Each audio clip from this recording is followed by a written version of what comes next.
മഴയത്ത് ചൂട് ബിരിയാണി കഴിക്കുന്ന സുഖം. ഞങ്ങൾ ചിക്കനും ബീഫും വാങ്ങിച്ചു. അതിൽ ചിക്കനാണ് എനിക്ക് കൂടുതൽ ഇഷ്ടപ്പെട്ടത്. ബീഫ് വാഴയിൽ വെച്ചാൽ അലുത്തു പോകും ഗൈസ്. വാഴയിലെ ബിരിയാണി കഴിക്കുന്നതാണ് നല്ല രസം. എൻ്റെ ക്യൂട്ടക്സ് കണ്ടോ ഗൈസ്? ഞാൻ പുതിയതായിട്ട് ഇന്നലെ കണ്ണാടി വെച്ചു.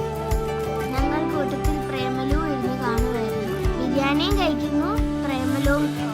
അടുത്തത് റയാച്ചൻ കുക്ക് ചെയ്യുകയാണ് ഗൈസ്. ആദ്യം വേണ്ടെന്ന് പറഞ്ഞ റയാച്ചൻ ചൂട് ബിരിയാണിയുടെ മണം അടിച്ചപ്പോൾ ഓടി വന്ന് കഴിക്കണമെന്ന് പറഞ്ഞു. ജോങ്ക കഴിക്കുകയാണ്. ബീഫും എല്ലാം കൂട്ടി സല്ലാസും ഉണ്ട്.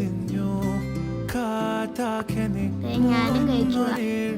കണ്ണാടി വെച്ചോണ്ട് ഞാൻ ആ പ്രേമലു തന്നെ എൻ്റെ കമ്മല് നോക്കുക. റയാച്ചൻ അവിടെ ഇട്ട് ചിക്കൻ